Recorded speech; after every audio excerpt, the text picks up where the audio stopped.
All right, welcome to the show. This is your host, Christopher Gelson. Welcome to Protect Your Children Now, hosted by Protect Your Children Incorporated. ProtectYourChildren.org is the website, ProtectYourChildren.org. Also, ProtectFromPredators.org. Two great websites. Actually, it's only one, but they go to the same place. So, ProtectFromPredators.org, ProtectYourChildren.org. We're glad that you are here. We got a very special show tonight, a little emotional, powerful, impactful.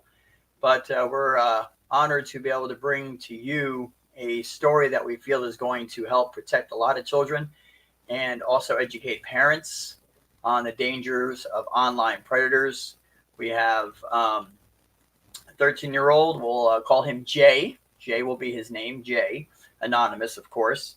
He will be sharing a story tonight about how he went online and started talking with predators, kind of got trapped in the cycle, almost got kidnapped by one of them, and the dangers that come along with that, the red flags, a little bit maybe why he got into it, how he's getting out of it, and what he thinks parents can do to protect their kids from it, and also some warnings for kids to look out for. So we're going to bring that to you in a little bit. So we're glad that you're here. We got Intuitive One in the chat. Intuitive One, welcome to the show. Glad you're here. We got Tracy. What's up, Tracy? She says, howdy. Howdy, Tracy. Cool. And she says, looking and sounding great. Thank you. Yes, we did adjust the microphone setup a little bit, so it sounds a little closer, deeper. We did something with lighting, so hopefully we're looking sharp. Hopefully we got no tech issues tonight here on the show. So thank you, Tracy, for letting us know about that. And so first I will tell you that, of course, we have the website, which, of course, is ProtectYourChildren.org. Let me share that with you real quick here. ProtectYourChildren.org right there. All right. So everything you need to know on this website to help keep kids safe. You got the in-depth protection packet. And like I always say, this isn't your grandma's one-liners. This isn't like, be careful walking down the street at dark. You know, these are actual detailed guidelines on things to look for, stuff that you can teach your kids, warning signs, behavior changes, profiles of predators, how to be safe online. Everything is all part of the in-depth protection package. So definitely check that out. It's in English and Spanish. We got a section on preventing kidnapping, some great tips on how to teach kids how to be safe from kidnappers. And there's just tons of stuff, All our podcasts are there. Our live shows are all hosted right here on the website. Child protection teaching videos, zip code predator searches. You can go and put in your zip code. It'll give you any arrested sex offenders that are living around your kids' schools, around their homes, around where they go play sports, so you can have an idea of who's around your kids. How to set up parental controls on different devices, very important. And again, we'll plug Guardian as a good app that we're using. We recommend to people. And background checks, we do $5 background checks. That's federal, state, local. We don't necessarily need a social security number, but just a date of birth, first, last name, and some cities where the person lived, and we can do background checks for you to see if people are safe before they come around the kids. You can donate to help us out, and a whole bunch of other stuff. So yeah, that's ProtectYourChildren.org. So please visit the website and share the website with people. So all right. So let me jump right in tonight. We're gonna get to Jay probably around 15 minutes or 20 minutes after the show. So stay tuned for that. And right now we got we actually have the call-in number set up tonight. So we do have the call-in number set up for people if they want to call on the show. They can ask Jay questions. He's actually open for people to call in and ask questions. Talk to him, encourage him, whatever you'd like to do. You can call in the show. And that number is 727-349-6941, 727-349-6941. Just when you come on, tell us your name, where you're calling from, and you can be able to talk with Jay or myself if you'd like. So you can definitely do that. We'll be taking calls a little bit later in the show. So I want to jump right out with our Hero Kid segment tonight. This is a powerful, powerful Hero Kid segment. It's a little long, but what a great story. What a great story. This teenager, you talk about risking your life to rescue people that he didn't even know. He's being raised right. He's being raised right. So let's check out the Hero Kid segment, and we'll be back right after that. This is an incredible story. A Mississippi teenager being hailed a hero after saving 4 people, including a police officer, from drowning in the Pascagoula River last weekend. It happened after a car with 3 teenage girls inside drove off the I-10 boat launch, plunging into the water. 16-year-old Corian Evans saw the car begin to sink and quickly jumped into action. One of the survivors talked about this terrifying ordeal that nearly took her life. I knew my last breath was coming, and so I just let my phone down, and then I was just like this, like trying to stay calm and stay over water. When I tell you right before my last time going underwater, that was gonna be my last time going underwater, and Corian had grabbed me. And I was right there looking at it, so I couldn't just watch nobody die. Even when I seen the police officer, I couldn't just sit there and watch nobody die. And Corian is joining me now. Oh my gosh, Corian, how incredible that you were there in the right place at the right time to help these girls to save their life and the life of a police officer. What happened? Take me there. Yeah, it was a crazy night. It was after a party, and we usually have a place that we go, but that had got shut down. So we're just gonna go under the bridge because it's like a boat launch. It's room for parking. So we could just go out there and have a good time. So it was getting late. We were getting ready to leave. And so I got in my car and I was getting ready to pull off. And I seen another car pull off behind me. And I seen them drive in a direction towards the water. And I'm like, but the street is towards that way. Why are they going towards the water? So I'm watching them.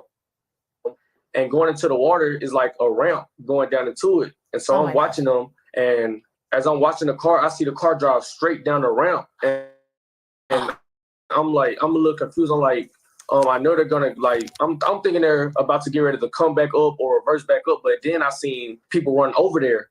And so I got out of my car. And so when I started running over there, I started hearing people yelling help. So then that's when I sped up my running. I heard people saying help. And I got over there and I ran and I seen them in the water. They're all out of, in the water. I see the cars underwater, and I just see them screaming help. And when I first seen them, I was like in shock. I was like, no way, this is really happening. But then I had to snap out of it quick. And so I just took my shoes off and I took my shirt off and I threw my phone out of my pocket and I just jumped in the water. And at first I got the girl that was closest to me and I grabbed her. And I had to swim her back to shore. I gave her to somebody that was at shore. And then it was still 2 girls that was also in the water. So then I had to swim from shore and go back out into the water. There was about 20 feet out there. I had to go back into the water and go get the other girls. They were still, and one of them was in the water panicking a lot. But some of the car was still above the water. Like the front windshield and like kind of the top of the roof. So I had to go back out there in the water and the girl that was panicking, I had to get her and I'm swimming her. I'm like, oh, come on, let's go get back to the car. Just calm down, catch your breath. And the other girl, she didn't know how to swim, but she knows how to like keep her head above water and tread water. So she won't go under. So I'm telling them like, come on, let's get on top of the car. Just calm down. She's still panicking. And that's when the Officer Mercer arrived, and when he arrived, he swam out there to us. We were still sitting on top of the car. He swam out there to us, and he was telling her, the girl right there, he was telling her, like, I got you. We're gonna be okay. We're gonna make it back. I got you. And she got on his back, and when he tried to swim from her panicking, she also started taking him under. And so he was going under, trying to come back up. He was swallowing a lot of water. And so he was telling her, like, I can't keep going. I can't. He was swallowing a lot of water. He couldn't breathe. He had on his gear. He couldn't breathe. So that's when I had to jump off top of the car and I had to go and help them. Like I was behind them, trying to keep them both above water and like push them forward towards shore at the same time. The officer and the girl, I was trying to do it with both of them. And so I'm knowing that the girl can't swim and she was panicking. So I started mainly focusing on the girl. So I started focusing on the girl, trying to help her get to shore like faster because I know she can't swim. And so I got close to the shore. I felt myself I could walk. Like when I felt my feet touching the ground, that's when I like just gave her to somebody for it. I was like, here, get her. And behind, I turn around and I see the officer. He's drowning. He's like going underwater. He's like gasping for air. He's trying to stay above the water. He starts struggling to stay above the water. So that's when I had to leave again. And then I had to go and grab the officer and bring him back to the shore. And when he got there, he couldn't breathe. He was laying on the ground. He was throwing up. Like the officer was really about to drown. And Corian. yeah, that was all. They made it back. Corian, I'm glad you ate your Wheaties that morning, and you have some good parents that raised you, doing the right thing there and teaching you how to swim as well, knowing how to rescue these people and doing the right thing and jumping in the water at the right time to get them out.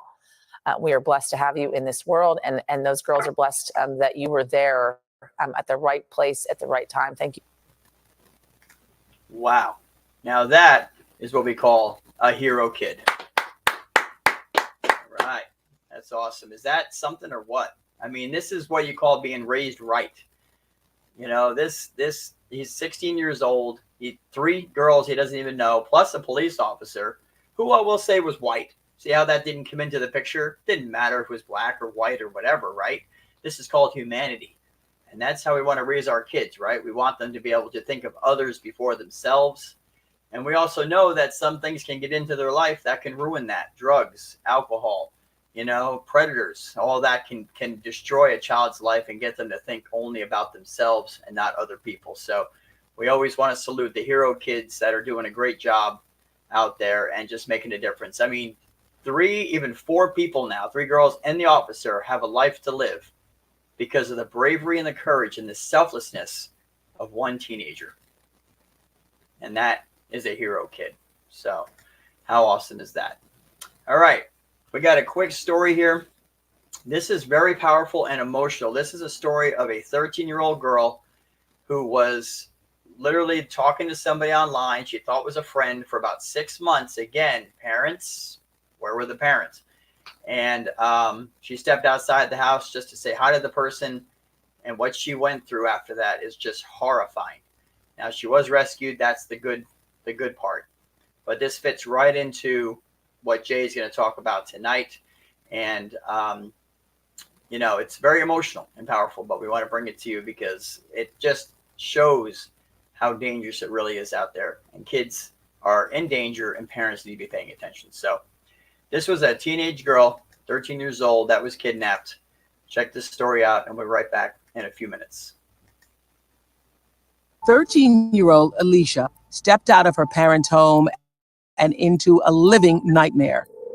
She had agreed to meet a friend she'd been chatting with online for 6 months. We were having a family dinner, and between dinner and dessert, as I was clearing the table, Alicia went up to her room, and we called her down for dessert, and she was gone. This picture was taken about 2 weeks before my abduction. I'm wearing the same clothes that I was abducted in. I walked out my front door between dinner and dessert to meet this person, just to say hi, who I thought was my friend. I walked up the street just a little, and next thing I know, that little voice inside of me spoke up. Alicia, what are you doing? Mm-hmm. My intuition started screaming at me, Alicia, go home. By that time, I heard my name being called. Next thing I knew, I was in the car. He was squeezing my hand so tightly that I thought it was broken. And he was telling me warnings, the trunk's cleaned out for you. And he started to drive. And he continued to drive and drive and drive. And eventually he hit a toll booth. And he threatened me, but he couldn't stop my tears. I had this immense, great feeling of hope that he was going to get to this toll booth. The person inside would see me crying. They would be alerted, and it would all be over. The car pulled up to the toll booth. The money was exchanged, and the gate went up, and he continued on, and I lost hope in that moment. And at that point, I realized, okay, well, you're much bigger than me, and the time to fight and kick and scream is over. I need to do whatever I need to do to survive. He took me down into the basement, down these winding, long stairs, and inside was what can best be described as a dungeon, a really terrifying place, and it looked like there were things all over the wall that were meant to cause pain. And he propped me up on a table and he told me that this is going to be hard for you. It's okay, cry. He held me captive by a chain to my neck and a locked collar. And I mean, let your worst nightmares come to your mind, and that's what happened. You know. Up until the 4th day, I had done whatever I had to do to survive. No matter how painful or humiliating or disgusting, I did it because I knew that my only chance of survival was to stay alive long enough for somebody to come find me. On that 4th day, he looked at me and he said, "I'm beginning to like you too much. Tonight we're going to go for a ride." And I knew that that was when he was going to kill me. I thought about my family. I knew that my parents were looking for me and that they loved me and that they would find me. But would they find me in time? When was the last time I told my mom, dad, or brother that I loved them? Did they know that I loved them? And I decided in that moment that I was going to do anything to get away, that I was going to risk my life. I heard the door fall in, and these people, it sounded like they were tearing apart this house. I thought they were coming to kill me. I thought that he'd sent people to kill me. I was terrified. I watched those boots, one set of them, walk from one side of the bed to the side that I was hiding under. And I remember crawling out from underneath this bed. I was going to fight him, dragging that heavy chain behind me and staring into the barrel of the gun and thinking that this is it. This is the moment I'm going to die. And then he turned around. And then I saw the most beautiful letters in the alphabet. FBI, in bold yellow on the backs of their jackets. And I knew that I was safe. And I can remember my dad, he ran up and he gave me a hug. Nothing could hurt me ever again because my dad wouldn't let anything hurt me again. And that was when the nightmare was over. Being in my family's arms. An amazing moment for us to be reunited, something that is truly a miracle that we never thought would happen. So what do you want to say to kids 13 years old right now? It's so scary because they're making the same exact mistakes I did. We teach our children to wear a seatbelt. We teach them to look both ways before they cross the street. And the reason we do that is because it's going to hurt them. It's not to terrify them and make them afraid of the world, it's to empower them. You must talk to your children. And you have to let your child know that they can come to you with absolutely anything at all. Yes, my story is horrendous. And people constantly say to me, "Oh, well, I went through something and it's not as bad as what you went through." And yes, it is. It's your experience. You can't put a value on trauma. It takes time and it takes your time. It's okay for it to take time. For you to cry and scream and break down. It is difficult. There are ups and downs, but you can get through it. Wow. Fighting back tears on that one.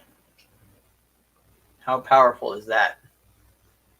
Whew, man. Thank God she was rescued. She was talking to somebody online, thought it was a friend, thought they were safe, and they turned out to do the unimaginable to her. But we're thankful that she was rescued. But this is the danger that's out there. And you got to keep an eye on your kids. You got to watch what they're doing on their phones. You have to keep an eye who they're talking to, where they're at. Because you might say, hey, that was just one circumstance. No, this is happening a lot. Remember Cleveland from a month or so ago? 1,000 kids missing. So this is happening more and more today.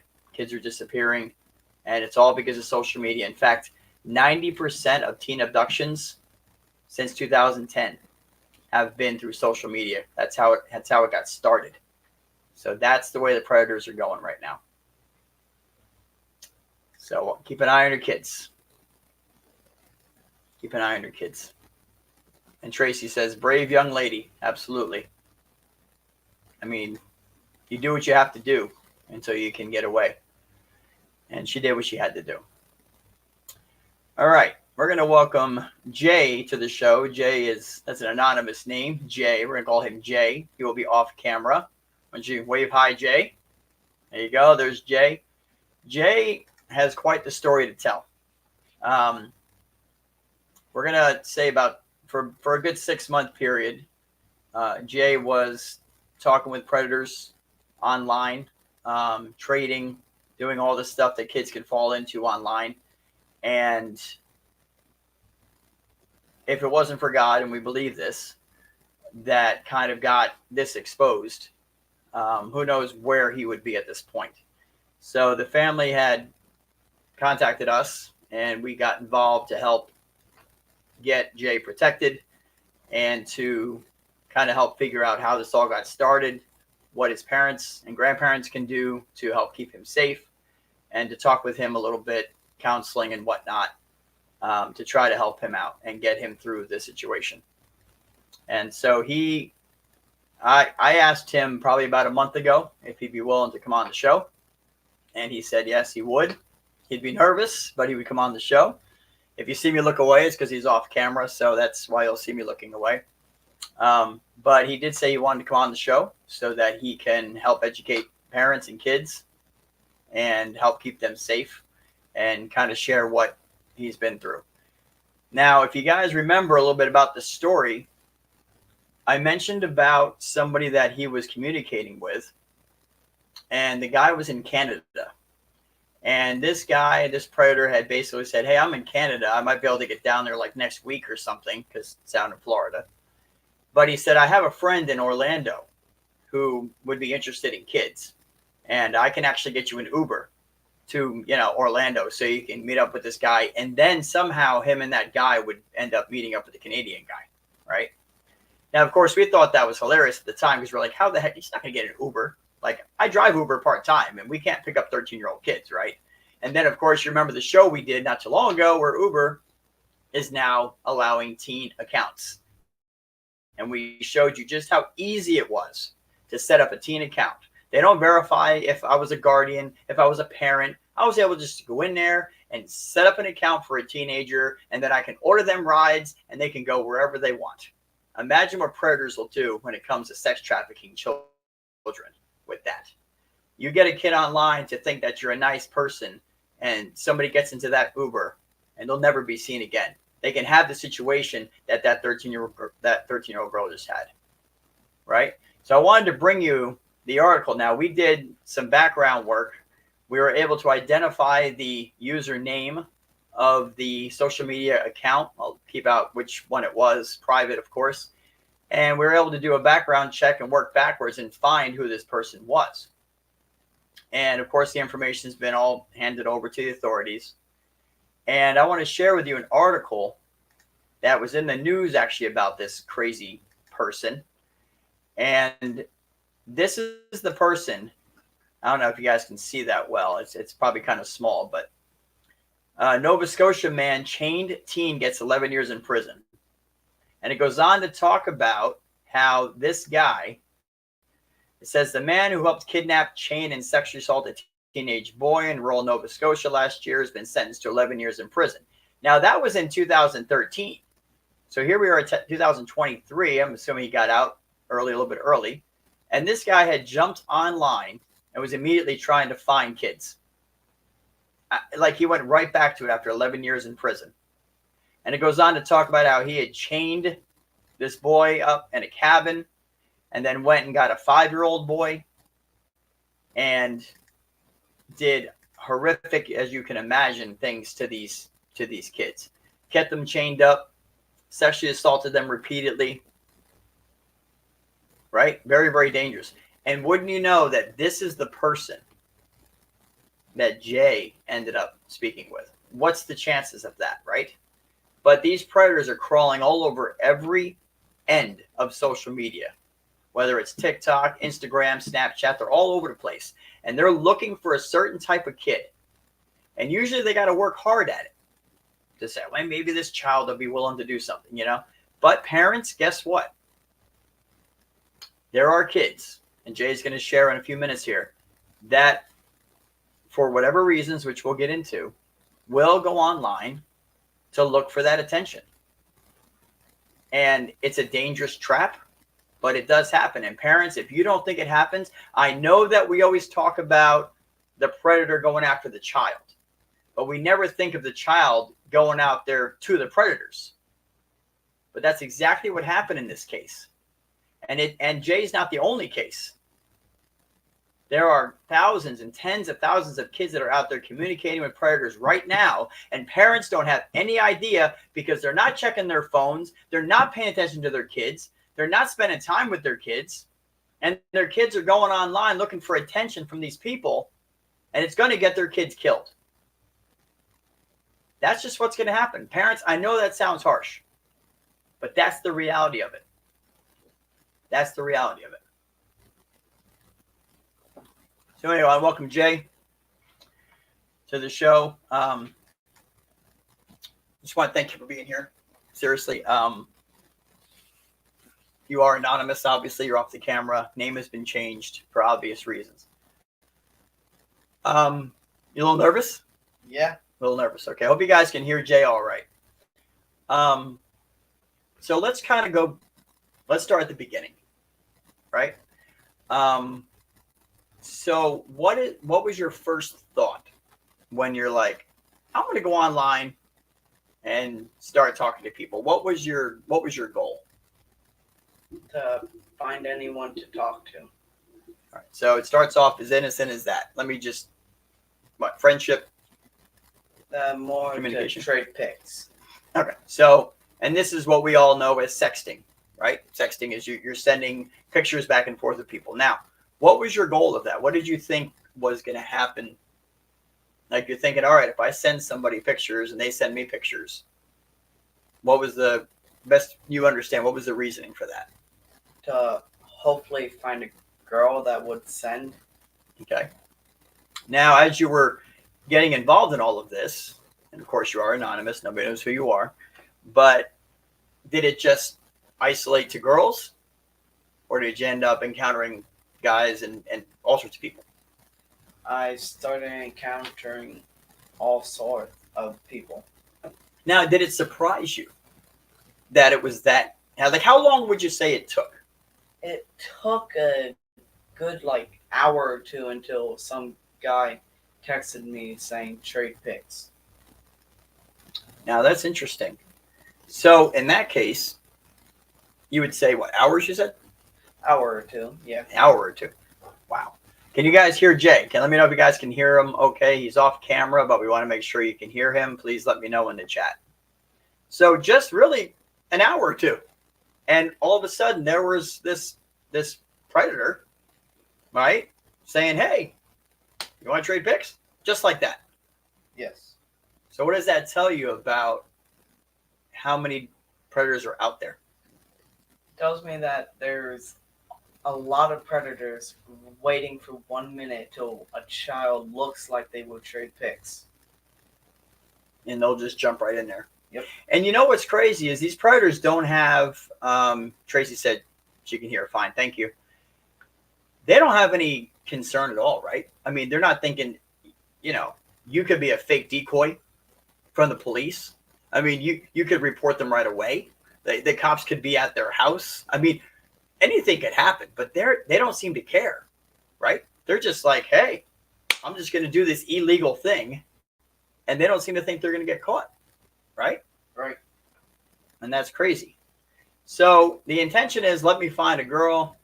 And then the next thing you know, there's guys messaging you. And then you get wrapped up in all of that. Now, were you concerned about your parents finding out? At first, yes, I was. And then later I realized they weren't checking, so I just wasn't hiding it. Say that one more time. They weren't what? They weren't checking. The parents weren't checking. You knew they weren't going to be going through the phone, right? Yeah, but when I figured they were, that's when I hid it.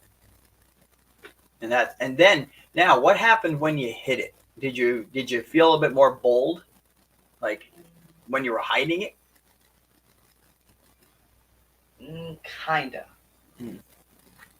Okay. Because you figure if you're hiding it, then they're really never going to find it, right? Yeah. Right. And that's the danger.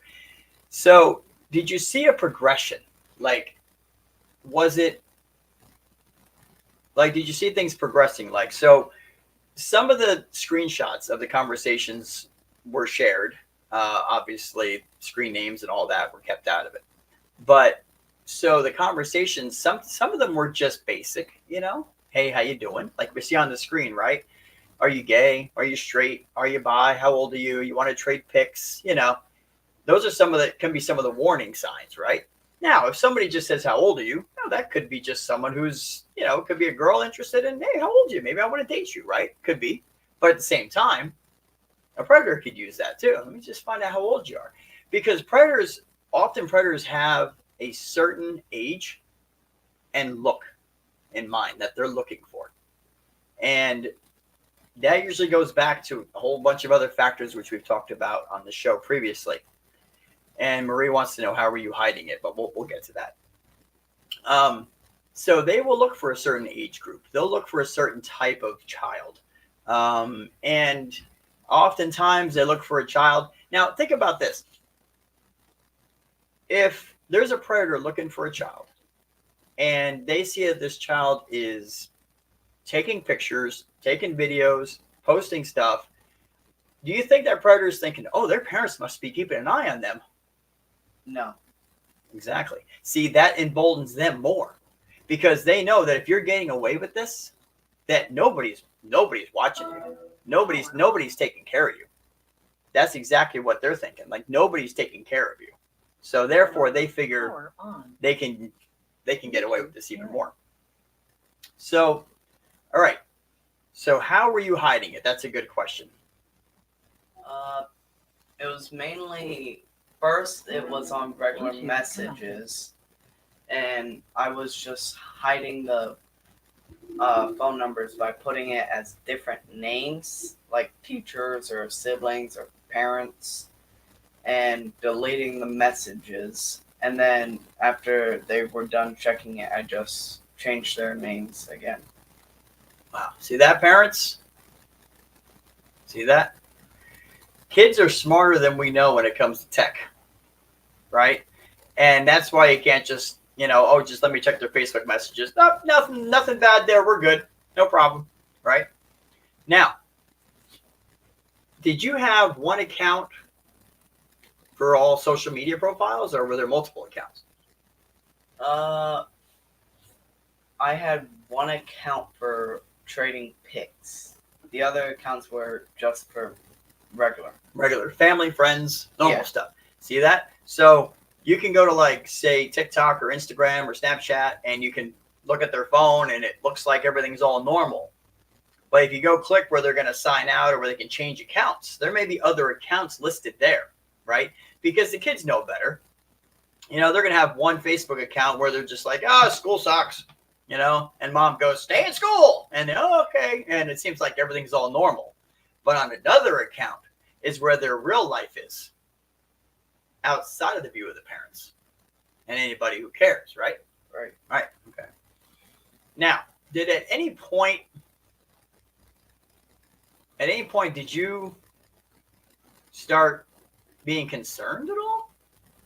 Like about any of these people you were talking to? Like you might be in some kind of danger? I mean, obviously you had heard about stuff like this before. After a while, at first I was kinda, but then after a while I just got swept in with it and I didn't care. And that's what we call trapped. It's an emotional trap.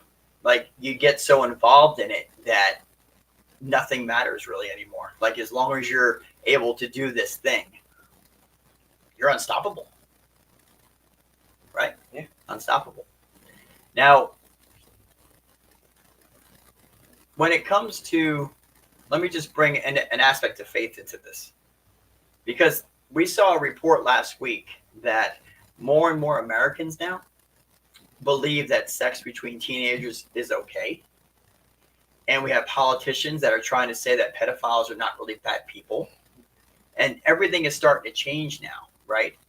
And the main demographic, which is up to age 35, thinks that teen sex is all right now. And so that means those parents are basically sending a message to their kids. So 13 years old. Hey, 13, you want to go have sex? That's okay. Now, but it said that people that came from families of faith, right, that attend church regularly, that were Bible believing, that number was only 20% think it's okay. But people who didn't go to church, didn't have any kind of faith, it was up to 60% said, yeah, sure, that's fine. Do what teens can do what they want. So did faith ever come into your mind with this? Like, did you ever think like what God would be thinking about with this? Towards the end, yeah, I was, because that's when I really started going to church more. So there's something called conviction, where God starts making you feel like, this maybe not be right. Okay. Now, can everybody still hear okay out there? Please let us know. So we've covered that the parents weren't going to pay attention. So that made a child feel like, hey, I can get away with this. So that's important, right? The other thing was you were looking for that friendship or whatever. Would you say you were trying to find attention from people? Yeah. Was it, now what you ended up finding, was that the attention that you started out looking for?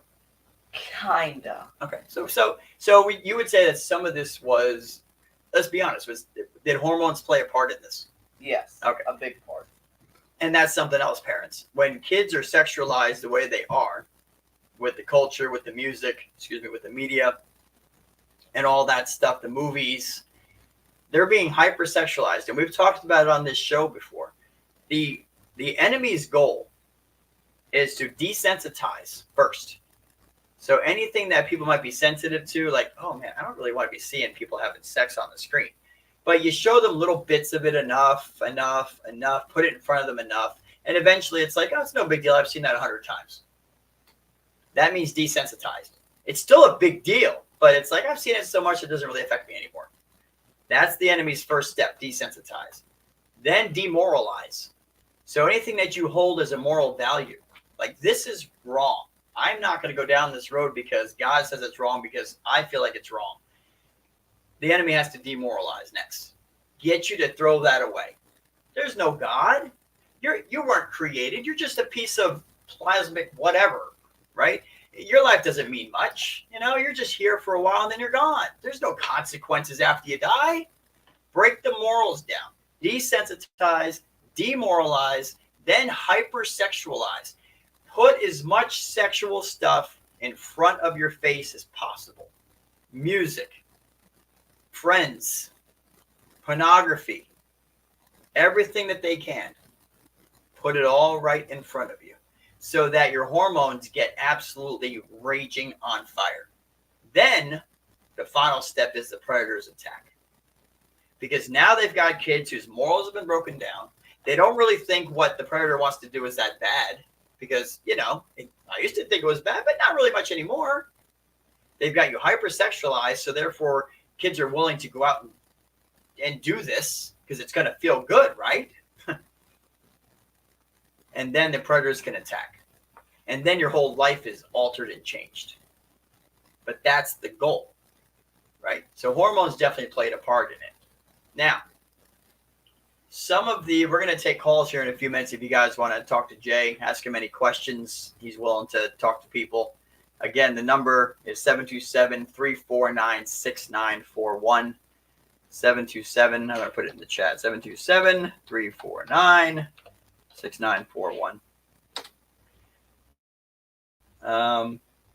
Tracy says, if his parents had checked his phone, would they have seen him talking about anything to his friend? I know some parents who just check texts. So if they were just like, would they seen you talk about anything to your friend? Like, if they were checking your phone, would they be looking in the right place is the question. At first, yes, they were. They were looking in the right place, but I was hiding it to where they couldn't. Wait, so there was some random checking is what you're saying? Yes. Okay, but not nearly enough to know where to look. Not as Okay. much. So that's the importance of knowing the tricks that the kids have. Okay. Now, we shared some of the details about how, now you had gotten to a point where you had literally given out your address, right? Right. Okay. You gave your address out to somebody or to multiple people that you really had no idea who they were. Right. Right. Now, did you have any fear there that maybe something really bad could happen? At that point, I guess I really just didn't care. I guess all I wanted at that point was just sex. Yeah, that's the hypersexualized thing happening, right?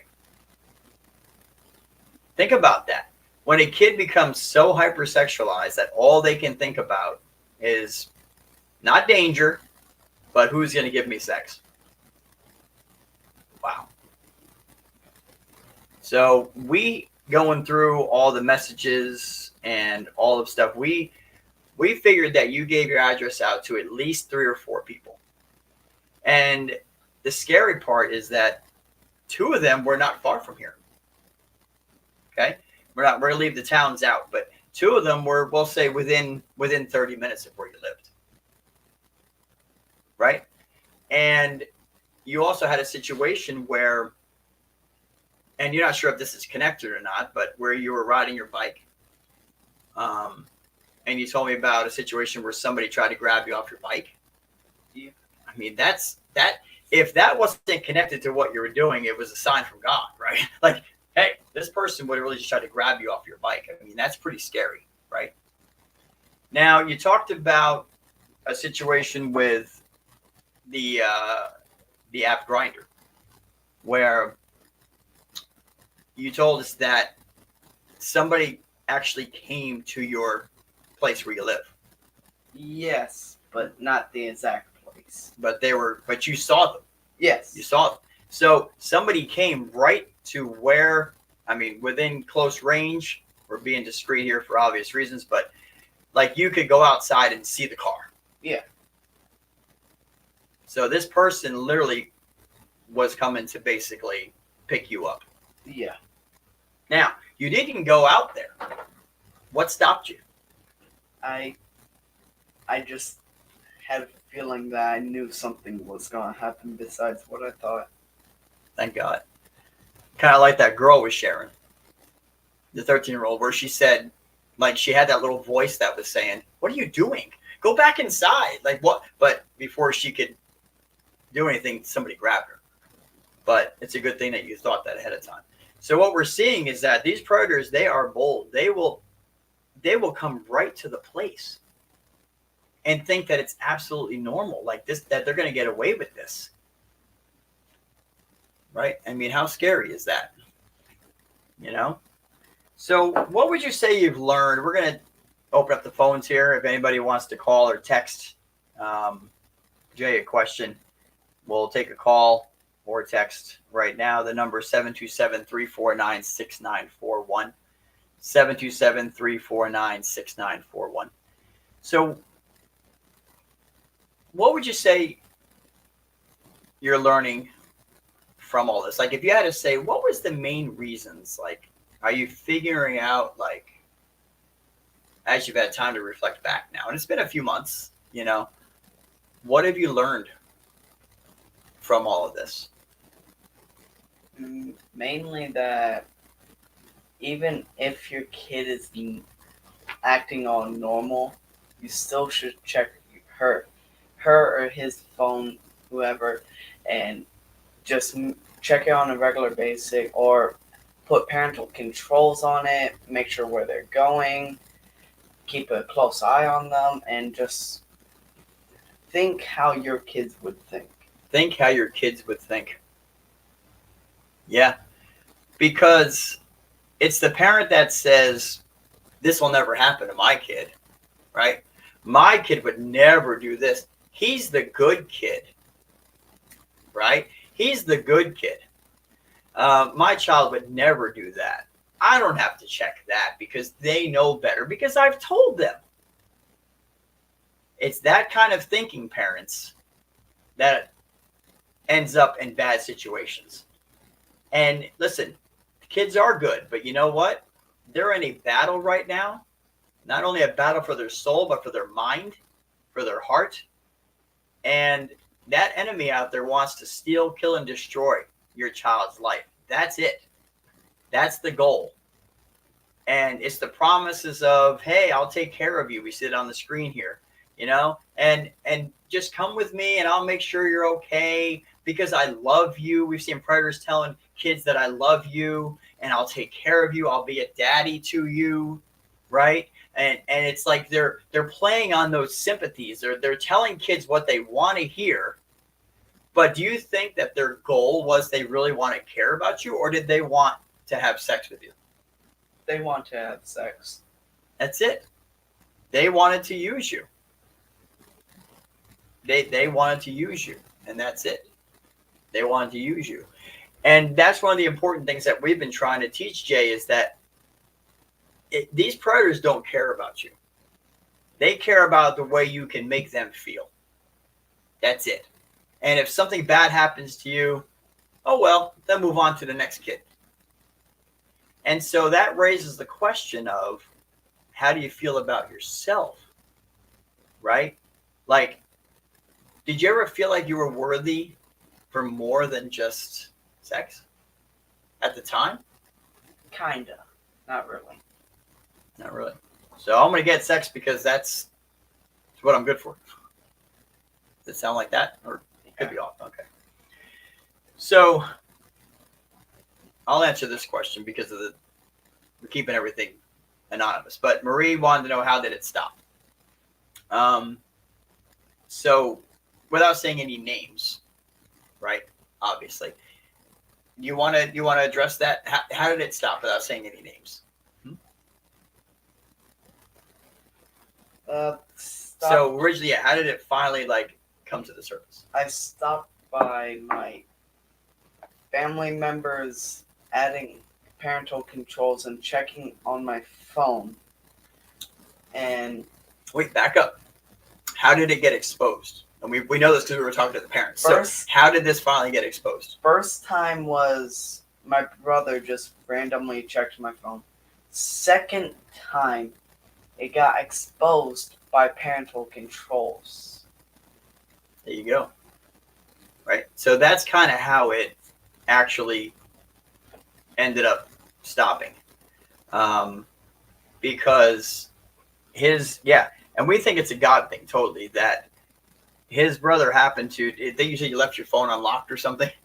I just left my phone, instead of hiding it this time, I just left it out and he checked it. So you got really comfortable with no one's ever going to know this, to the point where you just put your phone down and was like, I'll just leave it unlocked. Because I did not expect my brother to check there. Right. Are you glad that he did? Yeah. and I'm sure your family is, and we are too, and the fact that your brother had the courage to bring it to your parents. I mean, he could have just been like, Jay, what is this? Right. And hey, I'll keep it quiet for you. Now, if he had done that, do you think you would have stopped? I would hope I would have, but probably not. No, because like you said, you were swept up. The hormones were running, the attention was coming in, and then some basic parental controls got put on the phone, which started to monitor websites and messages and things. And so that it came up again, right? And then at that point, some different parental controls got put on the phone, a couple of different apps that we've talked about them. MM Guardian is one of them, is $10 a month, and AirDroid, which is another good one for Android phones. And it monitors social media conversations. It monitors GPS location in real time. It monitors all notifications to the phone, if the phone's going dead, if the phone's been turned off, all that kinds of stuff. You can monitor phone numbers that come in. Go ahead. And also one-way audio, see what they're looking at, and look through their camera and see what they're doing. That type of stuff. Yeah, one-way audio. And, you know, and parents would think, I'm not going to snoop on my kid. I mean, you know, it's like, you know, and certainly Jay's situation warrants this kind of watching because of the situation. Right now, there are multiple predators and they share information with each other. So we really don't know. Your family doesn't know. You don't know how many people actually have your address and have your picture of your face and where they're all at. Right? You don't know. Right. We don't know. Your family doesn't know. So obviously, until a certain amount of time goes by, those parental controls are needed to be there for that purpose. Yes. Right? Because it's very real out there. You know? And just to make a little joke about it real quick, but I remember you saying to us, like, hey, you know what? I wasn't worried about anybody taking me because I'll kick their butt. You know, like, and kids can have that attitude, right? Like, no one's going to grab me. I'll fight them. Oh, man, I was, you know, and they think there's just no way it's going to happen. Now, there are scenarios where there's multiple people. There's scenarios where there's guns involved, where there's needle injection, whoop, to the neck, you're out. There's, you know, there's so many different things that you can't think of that could happen, right? That there's no way anybody could prepare for. And it's like, that's why you don't take chances. That's why parents would have their kids come home before dark. Because if the kids are running around in the dark, there's, you know, an escalated chance that they could easily be knocked out from behind, grabbed, stabbed, kidnapped, right? Than it is in broad daylight, right? I mean, that's just the way the world's always been, you know?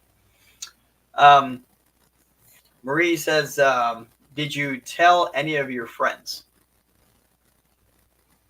No. And I know where that's going. They're kind of going with, this is Marie's husband, David. They're going with the angle of, would it be good to kind of warn your friends to not fall into that? I did without telling them what I did because I saw a video from protectyourchildren.org about this, and I played it in front of my friend. A video from protectyourchildren.org. Pretty cool. You should visit that website, protectyourchildren.org. But no, that's great because that's the whole thing. Like, not necessarily having to share everything that you did, but more of to make sure they're not falling into it too, because that could be happening. You know what I mean? Like, you could have friends, and especially with the public school, who knows how many kids might be trapped in a situation like you are, or like you were.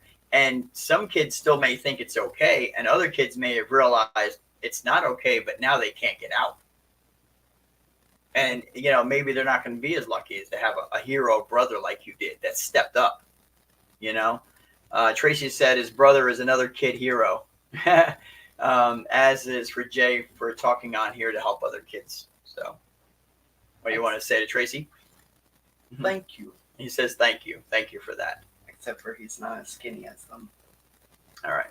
So yeah, I mean, it's a rough world that we live in. And you know, we've always said there's no reason to have to wrap your kids in bubble wrap, you know, and keep them locked up all the time. But the key is to educate them, let them know the dangers of what's out there. Now, let me ask you this question. If you had somebody telling you a long time ago, hey, you may encounter this, you may want to start doing this, but X, Y, and Z bad things could happen. If somebody had told you that, do you think maybe it would have changed what you started to do? It might have changed it a little bit. The main thing they should have done was, as soon as they gave me the phone, add parental controls on it until they know for sure that it won't happen. Good call. Yeah, why kids have phones today with no parental controls? I mean, that's like giving them the internet with all the evil that's out there and just saying, here, go swim, have fun, and be careful. That's it. Be careful. That's you know, like they have to know that bad stuff can happen, right? They have to know that bad stuff can happen. And Tracy said, you're most welcome. But yes, Jay is a hero kid because honestly, and it helps that there's an anonymity and that there's no face, but it's still a hard thing to talk about. I mean, you know, it to come on a show basically and say, you know, that, you know, yeah, I was trading pics with guys, girls, anybody that would pay attention. You know, yeah, I gave out my address, you know, and there's going to be the haters that would go, well, that was stupid. Why would you give out your addresses? Everybody knows how to give out their address. You know, those kids don't understand, you know. And again, if anybody wants to text or call the show, you can do that 727-349-6941. Final few minutes here. I wanted to ask you about something. You had shared that you went through abuse when you were younger. Do you think that being abused played any part in this? Most likely. So take that as a not sure. Not sure. So when you're abused, was it by somebody that was older than you? 2 times was, and the other time was by 2 people, which could easily beat me up. Okay, but were they older? They were 1 year younger. Both of them. Okay. And so it's easy to say that you were exposed, not willingly, but you were exposed to sexual activity at a young age. And how old were you when this first happened? First time I was 5. 5 years old. 5 years old. And then you had shared that it was, after that was what, 7? You said or something? Yeah, 7. 7. So you will see over time how that connects to all of it. You know, when it happens to a child is whether it's against their will or it's a, you know, I hate to say not against their will because there is an age thing going on. You parents understand this, but whether it's a grooming and a quote unquote consensual type situation where it's not physically forced or it's a physically forced situation, both have negative effects on a child that as they get older, especially when they hit puberty, the memories are going to come to mind of that. And if there were bad memories, like negative memories, we had talked a little bit about the attempt to try to duplicate the situation, but with you being in control, right? Right. We had talked about that. And that's just some of the psychology that's behind it. But parents, when kids get abused, it can lead to things like this. We know when women are abused, a lot of times they end up having multiple sexual partners. They end up with STDs. They end up as prostitutes. And other things can happen. That's really, really bad. They end up with abusive men because that's what they first experienced. Yeah. How wrong that it was. And so there were older people taking advantage of you being young. And then you went online and ended up talking to older people who were going to take advantage of you who were young. Yeah. Can you see a connection? Yeah. Yeah. See the connection there. It's right, but the roles are reversed now because it's kind of like you were out there looking for it. So therefore you felt like it wasn't going to be forced upon you. Now, of course, when you got into the situation, like you said, it may not be exactly the way you thought it was going to be, right? Yeah. And the danger is out there, right? It says, do you still warn other kids about the dangers of online predators? Like you said, you Kids kinda that I do, yeah. know and I can. Yeah. Yeah. And that's the whole point, right? That you've experienced this So it's like, if you care about kids, you care about your friends, you want to make sure that they're not going to fall into something like that. And it can be a random conversation. It could just be a, hey, you see all this stuff with the online predators, man? They're like sickos. Oh, yeah, I've encountered them before, right? You know, somehow you can find ways to tell them to be safe, you know, and let them know that if something's happening like that, that they can talk to you, you know, and that they can talk to their parent, talk to somebody, right? Because if they don't, what's the next step? They're going to end up meeting somebody and getting kidnapped, getting raped, getting beat up, left for dead somewhere.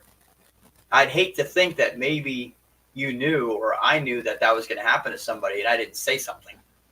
And then that happened. Live with that, right? So we have a responsibility to kind of say, hey, make sure you guys are being safe, because there are people online that don't really care about you, right? Right. All right. Well, that's about it. Any last things you want to say to parents or kids? Just What would you say to the kids that are going to be seeing this podcast? don't be dumb.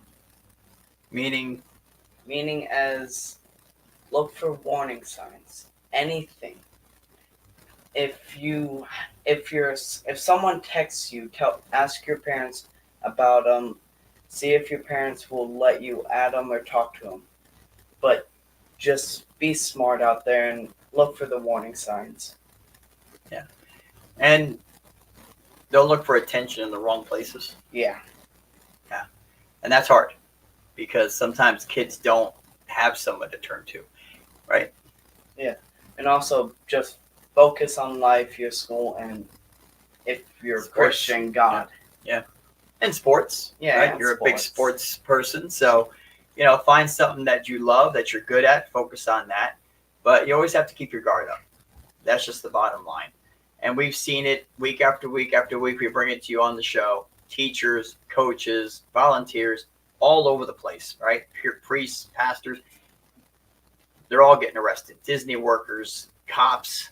I mean, it's absolutely nuts. So they're all around out there. They're moving into position now because they feel like enough of the generation has been desensitized, has been demoralized, and has been hypersexualized. So now the predators are there waiting to attack.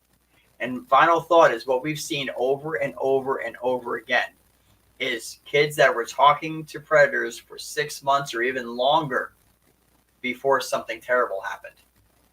And that says nobody was paying attention for that child. Yeah. Nobody was watching out for that child. They just thought it would never happen to my child. But the reality is it could. And you have to educate your kids now, make them aware now. Should be checking their phones, know their friends, know where their friends' houses are, know who's hanging out at their friends. That's a big thing.